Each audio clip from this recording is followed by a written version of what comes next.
Ok. Vale, en vivo en Facebook.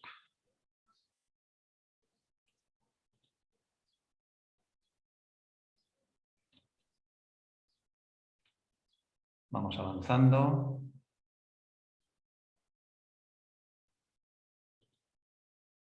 Vamos aquí.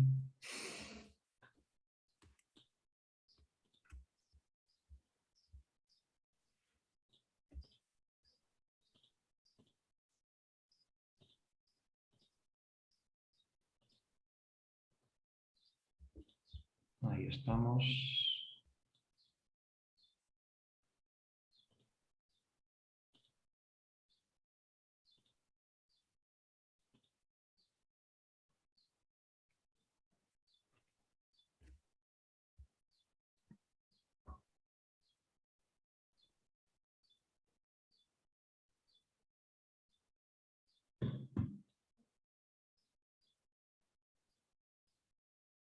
Creo que ya estamos live. Ok. Bien, ¿no? Ya estamos. Ya estamos, ya me avisó por todos lados. Vale, yo también me estoy viendo. Ok. Entendido. Bueno, buenas tardes, buenos días, buenas noches, según desde donde nos estéis viendo.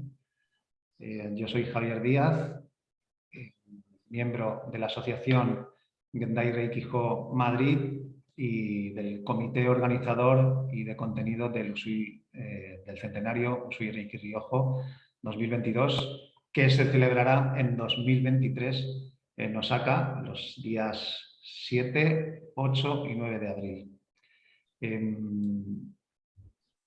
En base y en sintonía con la filosofía de este centenario, que es una filosofía de apertura de corazón y de esa frase tan manida de todos somos uno, pero que es cierta, ¿no? En esto del Reiki, iniciamos una serie de entrevistas pues para ir conociendo a maestras y a maestros de Reiki que, bueno, de algún modo también estén en esa sintonía y nos ayuden y nos enseñen un poquito más sobre este camino maravilloso que es el Reiki y nos vayan animando también de cara a ese gran escenario de hermanamiento, de celebración y de aprendizaje que es el Reiki, ¿no? Bueno, en este caso tenemos con nosotros a Natalie Jaspar, que es maestra de Reiki, escritora, ilustradora y presentadora del podcast Dive into Reiki. Ella es profesora certificada del International Center of Reiki.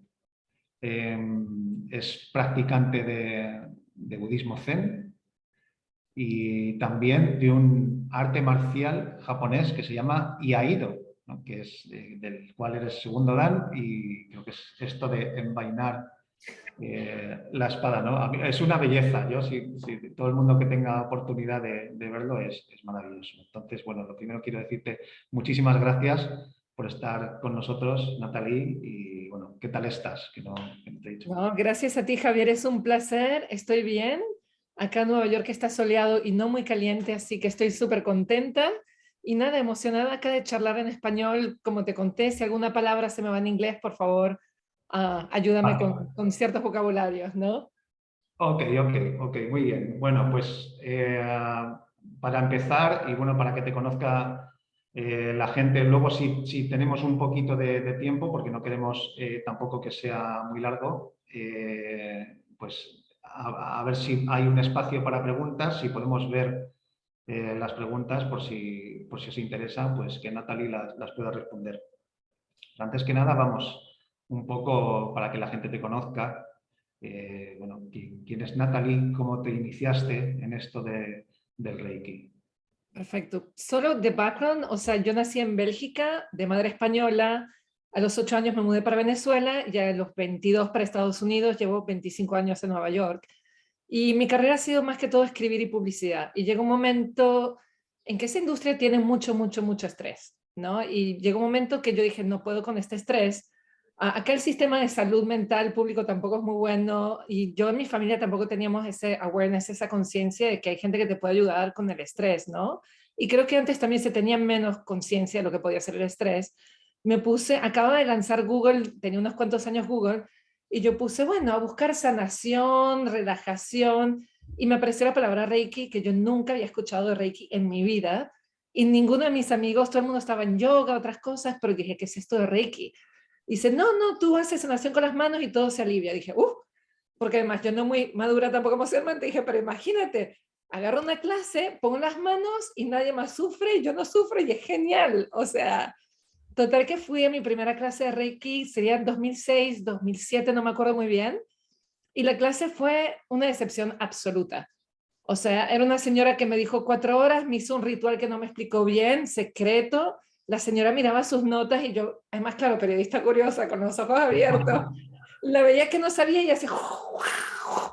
Y yo sentí como un poquito de índigo y tal, y nada, y me enseñó un protocolo a otras, no me explicó nada de autoprotocolos, nada, nada.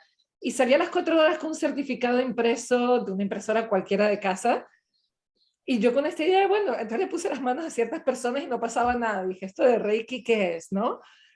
Pero cosas raras empezaron a pasar. A veces tenía las manos muy calientes en el metro. O sea, sentía cambios y no sé, con todo y que esta clase era como para asustar a cualquiera de Reiki, me siguió tentando. Ya ahí agarré una clase de esos de fin de semana, Reiki 1 y Reiki 2. Y esa sí fue una experiencia hermosa, de verdad muy, muy fuerte, pero aún ahí tampoco hablaron mucho de autotratamiento, será siempre como más enfocado hacia otro, un poco mágico. Había un montón de rituales raros, total que yo me enamoré de Reiki, pero por ejemplo, hay muchos rituales, yo no soy muy de rituales, soy muy simple, ¿no? Yo le ponía tapaojos a la gente que le daba sesiones para que no me vieran dibujando símbolos por todos lados ni nada. Y practiqué por años, por donación, gratis, hice muchísimas sesiones y ya a los 8 años decidí que quería enseñar Reiki. Hice mi primera maestría y ahí fue donde descubrí quizás que había varios linajes de Reiki, que no todo Reiki era igual. Y agarré un libro que era El arte japonés de Reiki, no sé cómo es la traducción en español, The Japanese Art of Reiki, de Franz Teen, y cuando le dije, esto es lo que yo siento que debería ser. Y nuevamente, yo creo que todos los linajes son buenos, pero cada quien tiene su personalidad. Y ahí básicamente Reiki se volvió mi práctica de por vida. O sea, hice esa maestría, después sigo haciendo maestrías porque me encanta practicar. Y bueno, obviamente empecé a escribir libros, a dar clases y cada vez estar más comprometida con lo que es la práctica de Reiki. Oh, qué maravilla. Bueno, a veces, muchas veces, porque esa experiencia que cuentas tú la han tenido otras personas que a lo mejor de repente su primer acercamiento al Reiki no fue tan afortunado, de repente, pero sí que algo tú sentías, quizá una autenticidad, una verdad que se despertaba en tu cuerpo, ¿no? Con todo esto.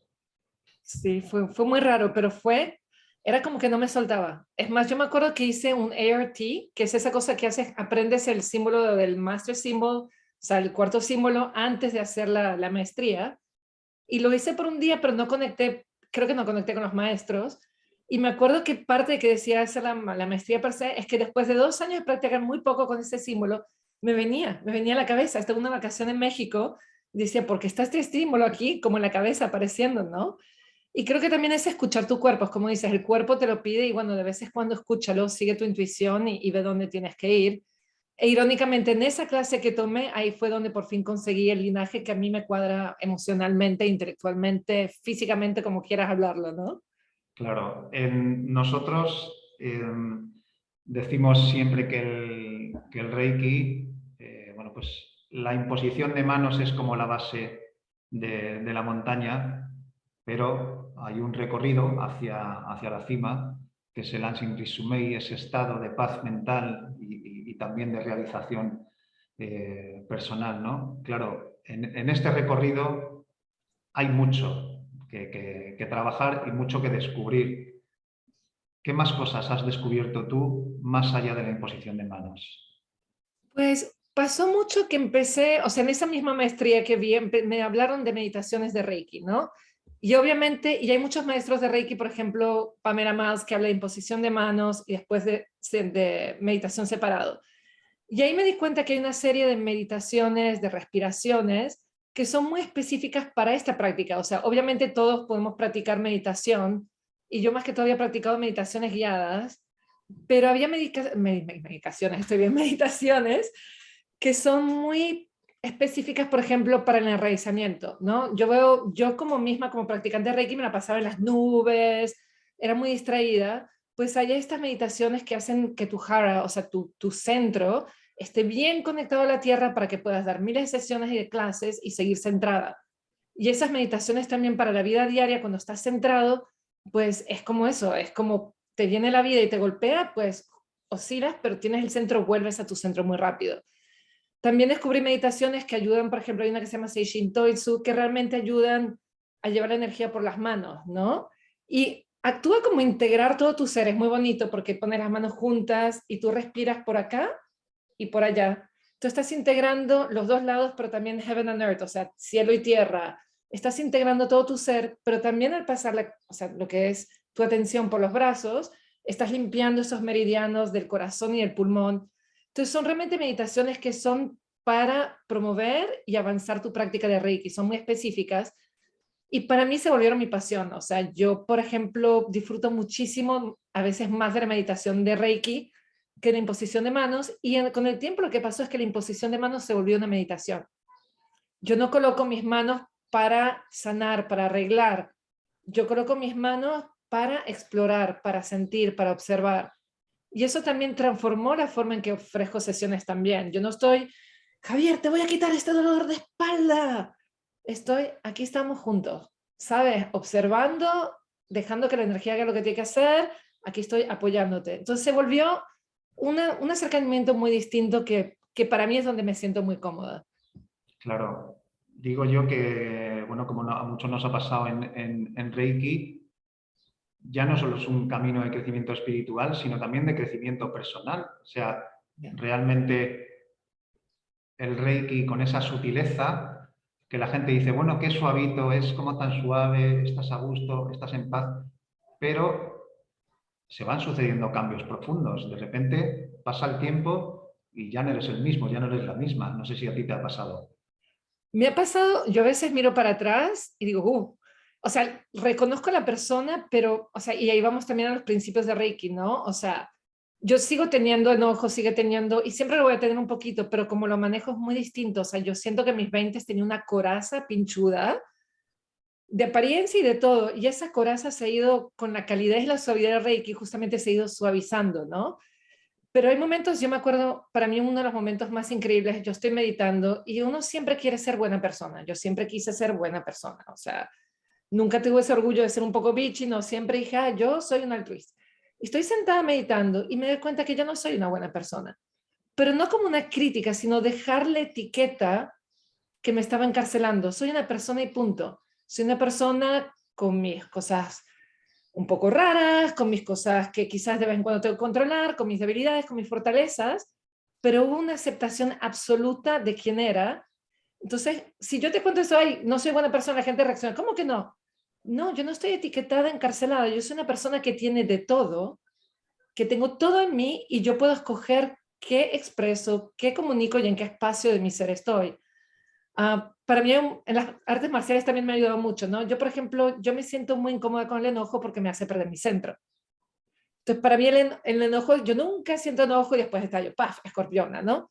Pero el enojo es algo que yo he tenido un gran problema aceptando. Y de repente, el último Dan lo fallé, ¿no? Es la primera vez, yo siempre pasé todos esos exámenes y el último Dan había tenido COVID, estaba destruida y nunca corto con bastante fuerza porque ves los bracitos, ¿no? No tengo mucha fuerza. Y de repente llegué y dije, ¿sabes qué? Yo sí estoy enojada conmigo mismo de que fallé el examen, o sea, y traté de cortar y obviamente me fui casi de boca porque estaba enojada. Y de repente dije, bueno, ¿qué pasa si yo observo mi enojo, lo uso desde un lugar centrado, desde un lugar de compasión, de esas cosas que realmente, nuevamente, indicados por los principios de Reiki? Y ahí agarré la espada, hice un corte perfecto, con sonido, que expresaba la voz de la espada, que es tu voz de espíritu, sin perder mi centro. Entonces, para mí lo que el Reiki me ha dado es, puedo experience, o sea, puedo sentir, puedo vivir todas mis emociones sin reprimirlas, pero sin perder mi centro y sin actuar ciegamente ante ellas. O sea, y eso espero que haya tenido sentido en español, porque usualmente lo hablo en inglés, ¿no? pero es esa capacidad de mantener el centro y de observar calmado y con compasión. Y con compasión hacia uno mismo, porque siempre es compasión a los demás, no compasión hacia uno, ¿no? Entonces, para mí esa ha sido la transformación probablemente más fuerte. Jolín. Eso vamos, una súper enseñanza Mm. a mí me emociona escucharte, ¿no? Porque llegar, darse cuenta de todo eso, ¿no? De todo ese proceso, de dónde estás, o sea, es eh, como alcanzar una frontera o un sitio que uno no creía jamás que pudiera ser, ¿no? A veces Sí. pasa con el Reiki que esta materia o estas ideas o esto que somos, que parece que es irrompible, no, yo es que soy así y es que reacciono así, pero de algún modo lo acaba traspasando, ¿no? Y eso es algo, acabas de decir algo que justamente es un tema que me ha obsesionado un poco últimamente, ¿no? Y quizás porque también, o sea, yo emocionalmente soy más de la parte española de mi, porque crecí con la familia española y hay, esta es mi personalidad y así yo soy y te la calas, ¿no? Y estamos muy agarrados a la persona que creemos que somos. Y creo que cuando practicas Reiki, nuevamente, o sea, es un poco, no sé qué tengo acá, en vez de ser, sorry, soy un Ya poco está. torpe también, por eso, pero, o sea, en vez de ser así, esta soy la persona que soy, es esto. O sea, estar muy abierto y uno es, pero no es. Y creo que mientras uno más practique Reiki, más te das cuenta que eres casi más como agua que un sabor específico de jugo, ¿no? Te cambia ese concepto, bueno, soy agua y me expreso así. O, por ejemplo, yo siempre me identificaba con ser inteligente. Desde chiquita me dijeron, tú eres la inteligente de la familia. Y ahora la inteligencia se ha vuelto algo más separado de mí. Yo no soy inteligencia. Yo tengo un cerebro que actúa de forma decente, que puede procesar algunas cosas y ahora cuido mi inteligencia como si fuera una herramienta más, pero no es quien soy. Entonces yo, para mí, Reiki, practicarlo todos los días, no es decir, oye, en inglés se llama bypassing, ¿no? Todo está bien, ahora soy una persona espiritual. Es rudo, o sea, lo que pasa es que tiene ese espacio de compasión de decir, soy un ser humano y es totalmente válido ser humano, pero al mismo tiempo me permito cambiar y no aferrarme a cosas, ¿no?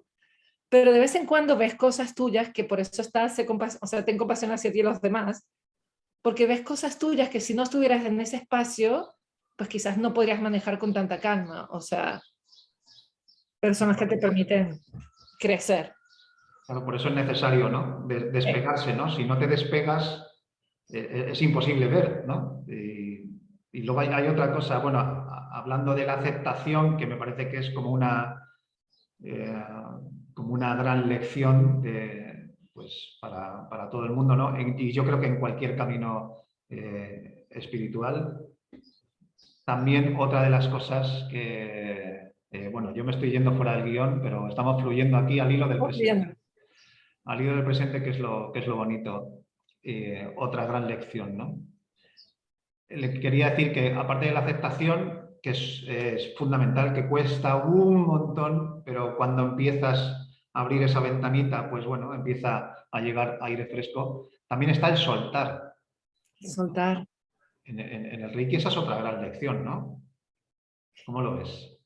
Soltar para mí, digo, es muy fuerte porque yo me aferraba a todo, ¿no?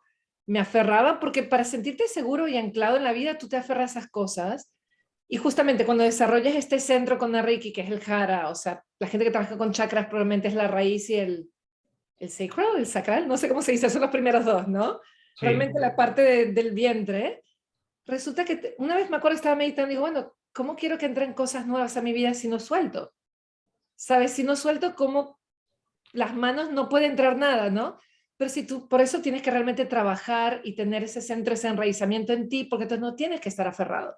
Y yo lo que siento más que todo, y es lo que decía un poco, tenía esta coraza que era muy pesada y me protegía y lo que tú quieras, pero era muy pesada. Y el Reiki, al soltar, uno le da miedo soltar, pero después te das cuenta que la ligereza con la que vives, pero bueno, en 20 años seré un poco más ligera, ¿no? Pero la ligereza que te entra es increíble. O sea, sabes, los hombros, yo lo veo hasta en mi postura, o sea, mi postura cambia, ¿sabes? Y digo, y yo me siento con más energía ahora que cuando tenía 25 y tengo 26 y medio. Pero bueno, X. O sea, lo que te quiero decir es que cuando sueltas, también no nos damos cuenta de la cantidad de energía que gastamos amarrándonos con esas cosas porque es miedo al final, ¿sabes? Es miedo a soltar y cuando dejas ese miedo fluyen las cosas, pero también ahí necesitas la aceptación, necesitas aceptar que a veces la vida no es como tú quieres y no es por culpa tuya, no es por manifestaciones, porque el mundo está pasando por cosas colectivas y aceptar que uno no tiene el control de todo y es más allá, o sea, y soltar. Claro. Mira, yo una de las cosas que me he dado cuenta últimamente, mira, yo estoy diciendo últimamente, digo, no hay descanso verdadero ni completo si no hay descanso mental, ¿no? Porque Sí. pesa mucho todo esto, ¿no? Es como un peso añadido que dices, bueno, parece que no, pero sí, es como otra mochila que te pones encima y que te crea el doble de fatiga o incluso más, Es ¿no? que no descansa. O sea, a veces estás, por ejemplo, yo el fin de semana me queda algo pendiente para el lunes y estoy todo el fin de semana y no descansé. Entonces, ¿cómo aprender a dejar eso, a soltar? Porque no es solo soltar las rabias y todo, es soltar también esas cosas que no tienes por qué cargar, ¿no? Y ahí es donde descansas. Así que totalmente de acuerdo contigo. Claro. Bueno, voy a retomar un poco el guión, porque esto Sí. es muy interesante, esto no se puede pasar. Tú en este camino en este camino espiritual y de conocimiento, eh, llegaste a irte a Japón, ¿no? Sí, sí. Entonces, cuéntame un poco, ¿cómo fue la experiencia de Japón? Fue un poco increíble. O sea, estaba en un momento que me estaba tomando una época que trabajaba freelance y dije, bueno, quiero hacer un gran viaje, descansar. Dije, pero algo que sea para Reiki. Y mi maestro, o sea, yo siempre, y aunque tengo 80 años y puedo tener un maestro, lo voy a tener. Yo creo en lo de seguir aprendiendo toda la vida. Siempre nos hablaba de Japón y las enseñanzas de Japón. Dije, bueno, yo como maestra no puedo repetir las cosas que he leído en libros. Digo, no, o sea, yo tengo que ir a ver si esto es todo lo que dicen que es, ¿no? Así que empaqué una pequeña maleta y me fui 6 semanas a Japón. Busqué online, a mí siempre me ha llamado la parte del Zen, o sea, el budismo Zen, y el Reiki, todas las raíces están realmente en lo que es el budismo, quizás un poco más esotérico, pero yo no soy muy de ponerme bajo cataratas ni irme a montañas cantando mantras. Y empecé a leer libros de Zen y eran muy, muy parecidos los principios. Así que agarré y busqué quién agarra mujeres blancas turistas en serio, no por vacación. Y conseguí muy pocos centros en Japón te aceptan, by the way. Es mucho de 5 días y te damos desayuno a la cama. Yo digo, no, yo quiero vivir como un monje zen. Conseguí un señor en un pueblo perdido, una montaña perdida, en un estado que se llama Akita, que creó este monasterio en medio de la nada, recogió dinero por 4 años para enseñar a gente laica a meditar y hacer la meditación zen. Entonces, tanto para la gente de los pueblos de Japón, porque dice que los jóvenes han perdido toda esta parte del mindfulness y del zen que los puede mejorar la vida de ellos, y acepta extranjeros. Claro, el señor es muy curioso y como no puede viajar por el mundo, pues hace que la gente viaje. Total que, nada, para conseguirnos, ¿sabes? Complicadísimo, el monje contesta emails cada 2, 3 semanas, ellos viven en otro mundo. Llego a Japón, agarré 3 semanas de monasterio y también ir a conocer a Japón. O sea, el pueblo era tan remoto que en la estación donde compré el billete de tren no la conseguía en la computadora. Tuvieron que sacar unas guías así enormes. Madre mía. Me voy yo, o sea, agarro un tren a un pueblo donde ya ni siquiera llega a una estación a transferir, donde ni siquiera había el japonés en letras. Nada, en medio de la nada. Y yo digo, bueno, ahí hay otro tren, yo me voy y me monto en ese tren porque no hay otro y son japoneses y si sale a la hora ese es el tren, ¿no?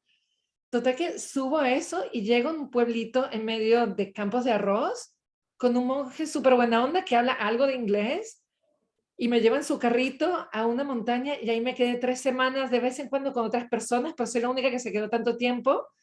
Y cuando había otra gente, el monje se quedaba con nosotros de noche y vivíamos como monjes. O sea, meditábamos 5 horas, limpiábamos meditando y en las tardes leíamos libros maravillosos de budismo zen y nada, meditabas enfrente a la montaña sagrada y a la puesta del sol. Era una pasada increíble.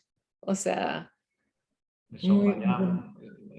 eso sería como un antes y un después en tu vida, ¿no? Digo, esa experiencia. Fue un antes y después y la verdad es que además cuando fui a Tokio vi el memorial de Usui, o sea, vi muchas cosas muy bonitas relacionadas con el Reiki. Creo que lo que me cambió la vida fue, obviamente sabemos lo que significa la montaña en la tradición japonesa, es muy importante, como lo venías tú hablando de la montaña, ¿no? Escalar esa montaña. Pero yo me acuerdo siempre, o sea, yo me acuerdo cuando me enseñaron lo que era el kanji, lo que era el Reiki per se, o sea, la caligrafía, no sé cómo lo dirías, el kanji. Sí, Sí, la caligrafía del Reiki, siempre la gente decía, o sea, fuerza universal, energía universal, lo que sea, ¿no? Después me hablaba mucho la gente, no, resulta que el de arriba es un chamán que pide por esta lluvia, y cuando la lluvia cae, cae y alimenta el arroz, y el arroz tiene un fuego y el vapor sube y se vuelven las nubes. Y me contaban eso siempre, y me pareció una historia muy bonita. Pero yo fui justo a finales de mayo, y era cuando se estaban derritiendo toda la nieve de los picos. Entonces estoy meditando con el sol que derrite la nieve, oigo el sonido del agua cayendo en riachuelos, y las 3 semanas que vi cómo crecía el arroz y cómo le alimentaban los ríos, y el vapor del agua subía y creaba estas nubes. Entonces, creo que lo que me pasó a mí es que dejé la intelectualidad de lado, y el estar meditando en esa montaña, siendo parte de la montaña, porque obviamente llegas a un espacio de meditación en Zazen tradicional, que estás nuevamente anclado, tú eres uno con el universo desde el, sabes, desde el Hara, que también es la entrada de ese mundo, tú te conectas con el medio ambiente. Los japoneses están muy conectados a la naturaleza, de una forma que nosotros no estamos. Y básicamente viví el kanji, o sea, la caligrafía de Reiki. No era un concepto. O sea, y cada vez que me pierdo un poco mi práctica, me vuelvo, tengo la imagen de ese sol, el sonido del río y esos paseos que me daba porque tenía que ir al mercado caminando 1 hora con ese arroz creciendo, ¿no? Que lo vi cuando recién lo sembraban y cuando me fui ya estaba así. Entonces fue algo muy de cuerpo y alma versus algo intelectual. Creo que eso fue también una transformación muy, muy bonita. claro, la importancia, ¿no? de experimentar, ¿no? Sí. Y de esa conexión directa, ¿no? Que no pase por la mente, ¿no? Sino que llegue de esa manera, ¿no? Tan, bueno, pues tan conectiva. Qué bonito, ¿no? Qué maravilla. Luego volver a la vida normal sería como uno de, oh, Dios mío, ¿no? O, ¿qué pasa? Fue, bueno, además ahí si van 3 semanas a monasterios Zen en medio de la nada, no vayan a Kioto después, vayan a Kioto antes, ¿no? Fue un poco un rush porque, claro, en la montaña, yo a veces me quedaba en la montaña sola y ahí no hay seguridad de puertas, nada, o sea, Japón es muy seguro, la gente se te pierde algo en el piso, te lo recogen. Volver, lo bueno es que me agarré 10 días en Japón, entonces volver fue una isla museo, fue un poco más suave. Agarré una clase de caligrafía y a mí lo que me encanta de Japón, puedes ir a cualquier lado y ese concepto de la unidad con todo, agarré Mm. una clase de caligrafía y te vuelves uno con el pincel, ¿no? Entonces fue un poco más gradual y al volver a Nueva York, solo estaba trabajando de maestra de Reiki, estaba dando clases, me agarré también 2 meses de trabajar muy poco y fue verano, entonces fue más o menos, pero sí creo que cambió y es algo que estamos quizás mencionando antes que empezar el live. El Reiki pasó de ser algo que yo hacía en mis ratos de ocio, algo que yo enseñaba, leía, aprendía, a ser parte intrínseca de mi vida. Entonces, cuando me acerqué al trabajo, la forma en que me acerqué al trabajo fue muy diferente. O sea, si yo estoy trabajando contigo y tú eres mi compañero de trabajo y me estás molestando, yo me voy a ir a una respiración de Reiki, voy a ver si te suavizas, ¿sabes? Voy a mantener el espacio para ver si tú te calmas y si calmado te vuelves. Y si me empieza a dar la rabia o el miedo que un compañero es agresivo, voy a trabajar con los principios de Reiki. Y mi vida diaria se volvió mi práctica de Reiki versus la vida de Reiki ser algo separado. Claro. Y también entender las raíces de Reiki, entender que el budismo realmente, o sea, tú puedes estudiar budismo y aprender más de Reiki que muchos de los libros que publicamos nosotros, también me ha permitido estos años que no he ido a Japón como entender, oh, esto quizás tiene que ver con la iniciación, esto como empezar a hacer un poco también más, ampliar mi espectro de comprensión de Reiki, si tiene sentido. Sí, claro. Por eso ya te quería preguntar, porque ya lo hablamos la primera vez que conectamos para preparar esta entrevista. ¿Qué similitudes? Porque tú sí viste similitudes entre la práctica del Zen y los aprendizajes del Reiki, ¿no? Muchísimo. O sea, cuando tú estudias Zen, y si alguien quiere leer, están los libros de Dainin Katagiri que están escritos para que la gente de Occidente entienda, ellos también piensan que hay esta energía que está viva, que es la que conecta todo el universo. O sea, esa es una energía que para los budistas existe.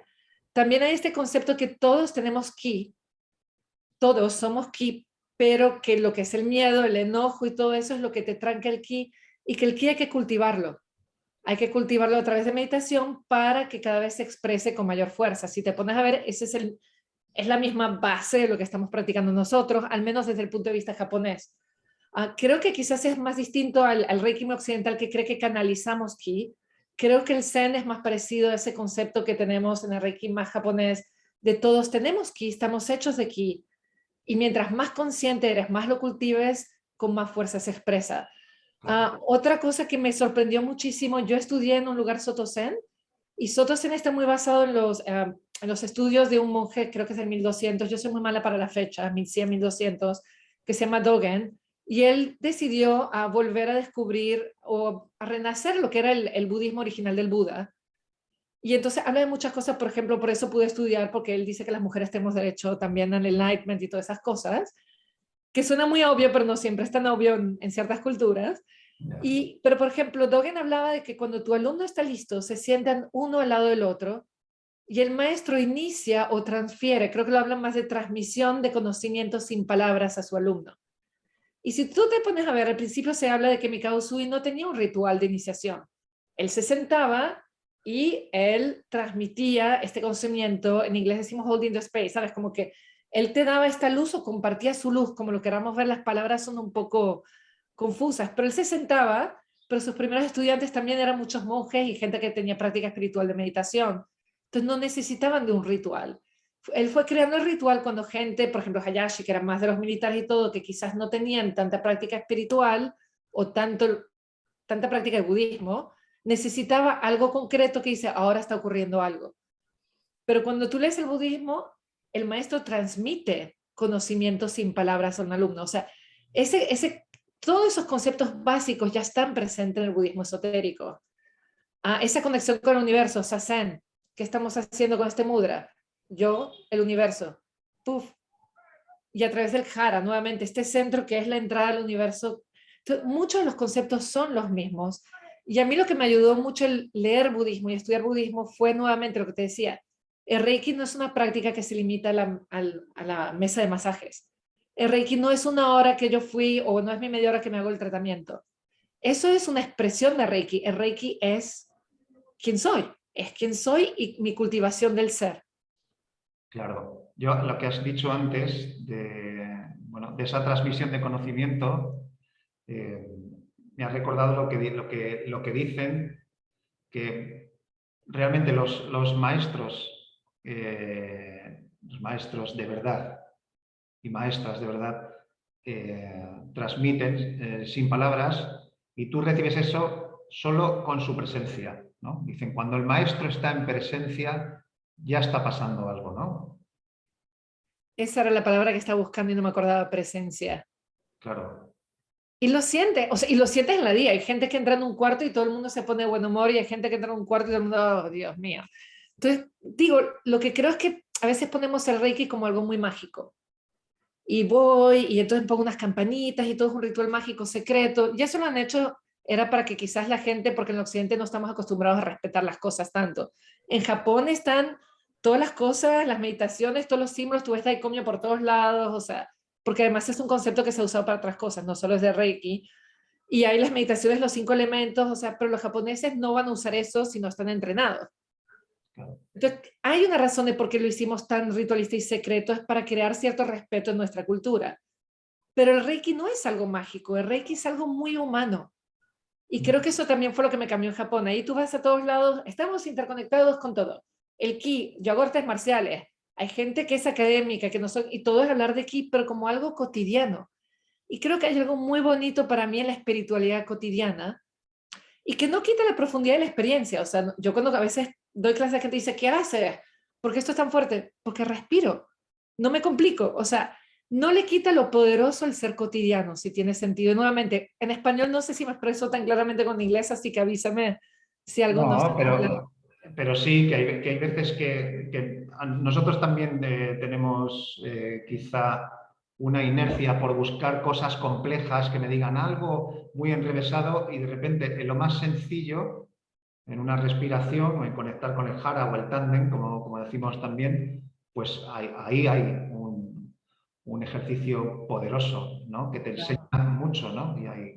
Y y que te lleva a otros planos de conocimiento, ¿no? De ti mismo. Sí, una cosa que me está viniendo ahora también, digo, porque me imagino ahí en el monasterio de Zen, maravilloso, en ese entorno precioso, y claro, me venía que nosotros, por ejemplo, en Gendai tenemos un montón de técnicas para trabajar con nosotros mismos, pero luego también está esa faceta de compartir, el compartir en grupo y ver cómo se potencia todo eso es también es una maravilla. ¿Se hacía también eso en el monasterio? Se hacía pero distinto. Hubo un momento, cuando yo llegué era yo y una chica también curiosamente belga. Es muy raro que dos belgas se encuentren en el medio de la nada, pero aquí tampoco hay tanto. Pero cuando había chicas, no, pero cuando se quedaban niños, que de vez en cuando, porque yo estuve 3 semanas y hubo gente que iba y venía, cuando se quedaba algún hombre, el monje se quedaba con nosotros a dormir. Y la práctica de ella es silenciosa, pero la idea de la meditación es que por eso se crean los sendos. La meditación es en grupo. Y cuando nosotros hacíamos esas meditaciones, llegamos a hacer 4 o 5 y teníamos al monje meditando con nosotros. O sea, ese señor, tú notabas como, o sea, yo cuando meditaba sola, ok, está bien. Pero cuando ese señor con su presencia nos cargaba a todos, ¿sabes? Porque nos tenía todos en su presencia y éramos 4 o 5, se potenciaba el nivel de meditación. O sea, a las 5 de la mañana cuando nos despertaban yo no me quedaba dormida, ¿sabes? Y en la noche meditamos de 7 a 9 de la noche, 2 horas ahí, puff, ¿no? Lo vivías más fácil, pero lo vivías con una profundidad y lo que sentías era este amor compasivo y la conexión con tus compañeros y de los compañeros pasaba a la montaña y a todo, o sea que por uno mismo no cuesta más llegar a ese nivel, ¿no? O sea que hay ese mismo concepto y por eso tú ves tanto el concepto de Sendo, que son estos centros de meditaciones. Y si alguien, por ejemplo, está teniendo problemas de meditar, yo siempre recomiendo ve a meditar con gente, porque es mucho más fácil, ese es como te jalan para ese mundo meditativo de una forma mucho más hermosa. Claro, a mí me ha pasado, y bueno, a mí y le habrá pasado a mucha gente, ¿no? Que estás practicando en grupo y llega un momento en que el Reiki es como abrir una puerta y entra una brisa y se lleva los miedos, eh, las creencias limitantes, las expectativas, se lleva un montón de cosas, se lleva etiquetas y he podido sentir eso y he podido ver en los demás que ese no juicio, ese punto, ¿no? Como destruyendo cualquier tipo de muro o de limitación, ¿no? Y sobre todo de categoría, ¿no? Porque llevamos las categorías en la mente, ¿no?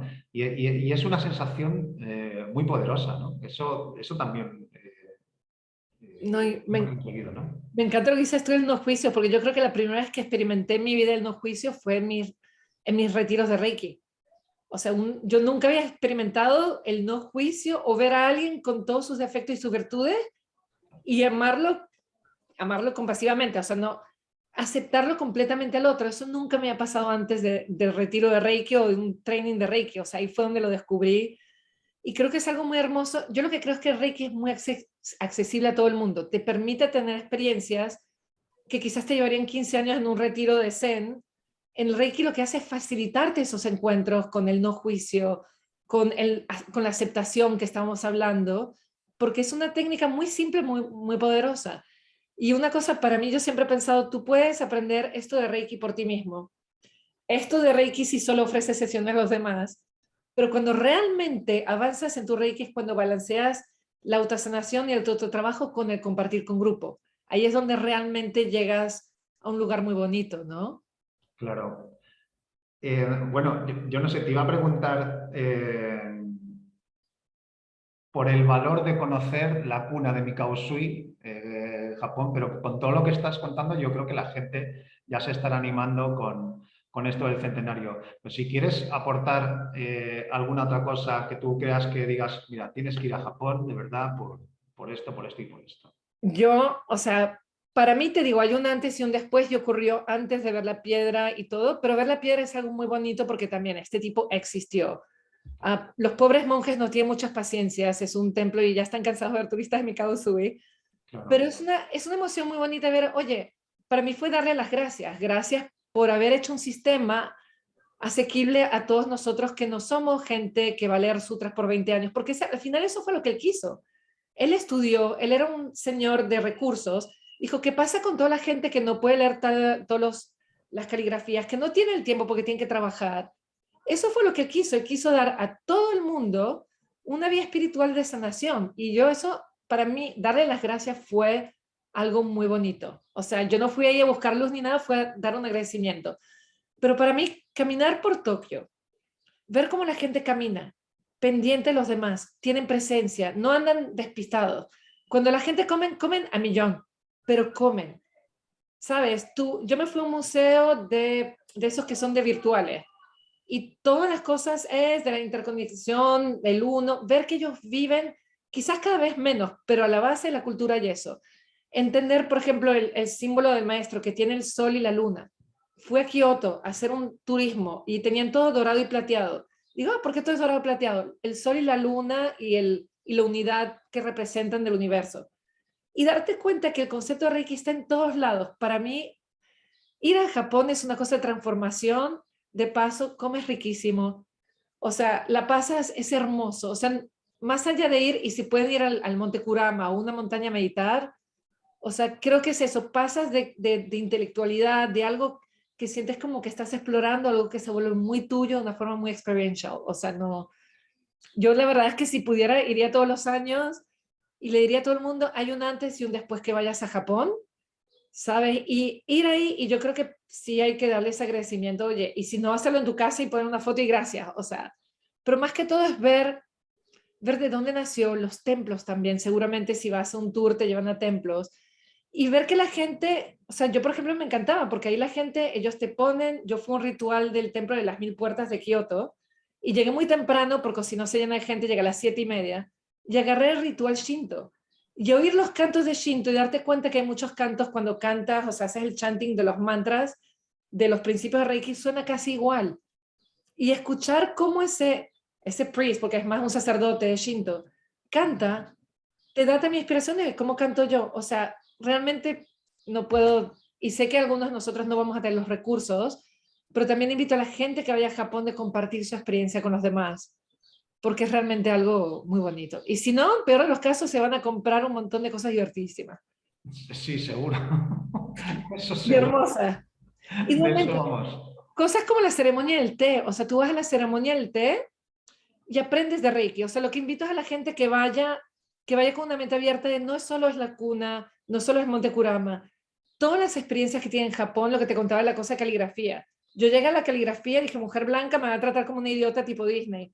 No, la tipa me tuvo de rodillas, arrodillada en Seiza, 2 horas, me hizo meditar, me dijo, tú vas a volverte uno con el pincel, todo, o sea, y cuerpo y mente. Creo que nosotros también, nuestra cultura, somos muy de mente, la espiritualidad es muy afuera. En Japón es espíritu y cuerpo juntos. Entonces, todo lo que haces, la autosanación, las manos, el movimiento, es lo que hace que la mente y el cuerpo vayan juntos. La caligrafía, el pincel, yo con mis artes marciales, la espada, Aikiken Taichi, cuerpo, espíritu, espada, todo junto. Entonces son conceptos que yo diría a la gente, ve con una mente muy abierta, porque es muy difícil de experimentar esto en nuestra sociedad. Y allá, si estás abierto, lo viven. O sea, lo ves con el sushi, 20 años cortando sushi, es uno con su cuchillo, todo es esa mentalidad que nos puede ayudar mucho en nuestra práctica. Mm. Nosotros la verdad que cuando estuvimos en Japón, ahora que estabas comentando lo de la ceremonia del té, nos pareció, desde que entramos, que tienes que hacer un recorrido por un jardín que más bonito no podía ser, que dices, bueno, es que no hay ninguna piedra fuera de lugar, Todo. hasta todo el protocolo, mirar la taza, todo lo que pasó allí, yo lo recuerdo también otra vez como un estado de presencia y de disfrute máximo. De verdad que fue increíble y aparte nos llevaron de una manera muy sutil, muy suave, pero nos llevaron a ese estado de presencia. Bueno, yo creo que merece la pena, por supuesto, por todo lo que hizo Mikao Sui celebrar este centenario y bueno, pues animamos a todo el mundo, a los que puedan y tengan la oportunidad de no perderse este evento, sobre todo por lo que comentábamos antes, que esto nace con esa apertura, ¿no? De no decir, bueno, solo puede ir esta escuela o puede ir... no, esto está abierto a todo el mundo porque el Reiki es un mismo Reiki, pero bueno, hay diferentes aproximaciones, ¿no? Pero realmente es un mismo Reiki, ¿no? Eso mismo, Reiki, son diferentes expresiones, algunos necesitamos más rituales, otros menos, y yo creo que ahí, o sea, cada quien aprende distinto, lo vemos en la escuela, hay niños que aprenden que son visuales, hay niños que quieren más movimiento, y creo que también en ese punto la diferencia de los linajes es entender, mientras respetes los principios básicos, si tú pones símbolos externos e internos, al final llegas al mismo lugar. Yo he entrevistado Reiki Masters de diferentes linajes y siempre voy por gente que tiene 20, 30 años de práctica, llegan al mismo punto.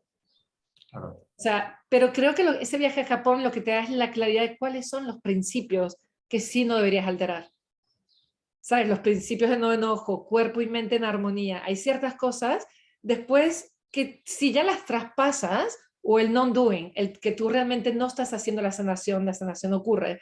Ahí, creo que ir a Japón te aclara mucho hasta si tú quieres modificar la técnica de qué cosas deberías respetar. O sea que sí, básicamente yo mandaría a todo el mundo a Japón, pero los japoneses pobres no nos sobreviven. Sí, vamos todos. Espero, seguro que no. Bueno, cuéntanos ahora. Bueno, no puedo ver con el móvil las preguntas que hay, no sé qué pasa. Es una... Creo que las hicimos casi todas. A ver, bueno, no sé, es que... Ah, las cosas de déjame ver si yo me puedo conectar un poquito en el Facebook. Pensaba, a ver, Facebook, Usue, a ver, y te echo una mano con eso. Pero mientras tanto, no sé si tú mismo quieres contar un par de cosas mientras busco las preguntas, a ver si hay. Porque yo siempre me quedo como, wow, ¿qué van a hacer en Japón? Van a ir al memorial, ¿verdad? Sí, vamos a ir a Memorial, se va a hacer va a haber excursiones, lo que pasa es que bueno, la gente tiene que entrar, escribir y manifestar su deseo de hacer las excursiones porque si no, no podemos ir todos y sobre todo lo que no queremos es saturar los sitios. ¿Vale? En la página web Usui Reiki Ryojo 2022 viene toda la información, los compañeros de turismo han hecho un trabajo increíble y bueno, pues yo creo que, jolín, no solo el evento, que es un recorrido desde los orígenes del Reiki, desde Mikao Sui, Reiki tradicional, pasando por el Reiki occidental e incluso enfocando al futuro, pues con maestros y maestras de Reiki, pues de diferentes escuelas y todo esto, sino que además, pues eso, pues está, por supuesto, la posibilidad de visitar el Monte Kurama, que es una maravilla. Yo allí en el templo del Monte Kurama yo me emocioné y todo, que dije, ¿qué me está pasando aquí? Por favor, en otra vida fui... Probablemente fuimos todos monjes. Claro, algo pasó por ahí, ¿no? Y bueno, también estuvimos en el pueblo de Mikao Sui, que bueno, que se organizará algo también limitado, porque sobre todo lo queremos hacer todo desde el respeto máximo, o sea, esto no puede ser una avalancha, ¿no? Eso desde luego no tiene sentido, ¿no? Pero bueno, que eso está ahí y queremos que la gente lo viva porque es que es una maravilla, la verdad. Tengo los comentarios y son mucho más que todos saludos. Interesante la perspectiva del Sazen y muchos saludos, pero no hay preguntas. Lo último que voy a decir con respecto a Japón, yo digo, yo por mi entrenamiento, mi dojo, o sea, donde practico artes marciales es muy japonés y tenemos sensei japoneses. Y hay como que todo lo que es postura y body language, o sea, lenguaje corporal, lo aprendí. Antes de irse a Japón, aprendan cosas básicas, esas no las sabían, no se pueden sonar en público, se mueren los pobres japoneses. Llevar pies descalzos, se mueren un poco los pobres japoneses. Hay ciertas cosas, no apuntar con el dedo. O sea, hay cosas prácticas que también pueden ayudar un montón. Están Claro. todos en YouTube. Son muy curiosas y si van por el metro a la izquierda, siempre no vayan a la derecha porque se estrellan con todo. Y ellos van muy ordenaditos. Pero hay un montón también de cosas prácticas que ayudan un montón. Y realmente yo soy 6 semanas con 2 frases, por favor y gracias. No hace falta más nada. O sea, y es todo muy fácil de moverse, pero hay ciertas cosas que también eso, o sea, nosotros, digo, ellos sorben la comida que yo atacando en los trenes, o sea, cada quien tiene sus culturas, pero hay ciertas cosas que si la gente antes de viajar puede hacer una repasadita, se evitan unas cuantas, yo me suena en la nariz, ¡guau! Todo el mundo se espantó, Claro. ¿no? Y por ejemplo, no puedes comer en el metro o tomar, o sea, son como, hay ciertas cosas en los parques, solo puedes comer en ciertos lados. Entonces, seguramente ustedes van a dar ese material, pero quien vaya, busquen YouTube, están todos porque también ayuda un montón. Yo me acuerdo, o sea, yo me agacho, hago el bowing, el saludo japonés, pero lo hago automático de mi dojo. Y una vez estaba en Kioto en un templo y en la parte de me fui a tomar un té, no era de ceremonia, te traigo un té verde, y ella me lo dio e hizo el bowing, y yo hice el bowing, no sabes, me trajeron galletas gratis. Entonces, ellos aprecian mucho cuando tratas de más o menos respetar su cultura, o sea, por eso me encanta lo que dijiste, respeto. Así que si puede echarse una repasada en YouTube, porque te tratan como un rey. O sea, si tú haces simplemente hi o un par de cosas, la experiencia es todavía más bonita porque te invitan un poco más a su mundo. Claro. Bueno, cuéntanos, digo, para gente que te quiera localizar o quiera seguirte, ¿qué estás haciendo? ¿Cómo no? A ver, soy bastante activa en Instagram, tengo Diving to Reiki, es más que todo en inglés, pero es muy cortito, doy muchos tips. Como hablamos bien al principio, mis primeros maestros de Reiki no me dieron mucha instrucción. Yo a veces preguntaba, me decían, no, eso es que tus chakras están fuera de alineamiento. No, no, te estoy haciendo una pregunta. Entonces, como que mis primeros años nunca tuve muy buenas fuentes de información. Entonces, una de mis pasiones es realmente proveer información. Entonces, en el Instagram de Dive into Reiki está el podcast. Son entrevistas en inglés. Hay hasta con maestros que viven en España, como Rika Saruhashi. Hay también maestros de todo el mundo que tienen mucha experiencia, así que los invito. Como bien mencionaste, la parte de las meditaciones de Reiki me apasiona. Así que hice un libro ilustrado, como también dibujo, porque me costó mucho entenderlas, así que hay un libro, está en español en Amazon, Reiki como práctica espiritual, y fue una Ujú. guía porque sentí que todos los libros de Reiki hablan mucho, entonces me sentía como ofuscada con mucha información y traté de poner algo que es muy práctico, muy sencillo, y con todos los dibujos, por ejemplo, para hacer Reiki Bonito. Shower y todas las cosas. Así que realmente mi pasión es proveer esa información. Hay otro libro, pero ese solo está en inglés, que tiene la parte de los chakras que le escribió una niña, porque yo no, y yo escribí como la parte de Reiki. Así que más que todo es eso, información, pero muy, quizás puesta de una forma muy sencilla, muy fácil, lo llamo como approachable en inglés, no sé cuál es la palabra, asequible, y muy de cómo integrar el Reiki a tu día a día, o sea, como muy vivir el Reiki y mejorar y transformar tu día a día. Qué bien. Bueno, pues nada, ya todo el mundo que quiera saber más de ti, bueno, pues puede entrar en esa página web, ¿no? diveintoreiki.com, ¿no? Perfecto. Y también si quieren más trucos de cómo no horrorizar a los japoneses feliz, y Bueno, porque hice unos cuantos errores yo misma y me enteré un poco tarde. sí, sí, bueno, pues mira, ahí tenemos eso. Jolín, muchísimas gracias por acompañarnos, eh, por por este apoyo para este evento y, bueno, también para la difusión del Reiki y de una visión más completa del Reiki, Natalie. Muchísimas gracias por estar con No, a nosotros. ti por invitarme y así, porque hablo mucho español en todos lados, pero no hablo mucho español de Reiki, así que es un súper placer. Y de verdad emocionada que gente como los tuyos y varios grupos que están tratando de ayudar a la gente a poder experimentar todas estas cosas en Japón. Nuevamente, la gente que tenga la oportunidad de ir, sea con grupos, sean por sí mismos, o si no, hasta de ir a lugares que sean realmente japoneses en sus países de orígenes, se hace la ceremonia del té, a ver demostraciones de artes marciales. Los invito porque realmente nos da mucho y es algo muy hermoso. Así que gracias, Javier, ha sido un placer conocerte y vamos a seguir en contacto. Ok, igualmente. Muchas gracias. Un besote. Chao, chao, chao.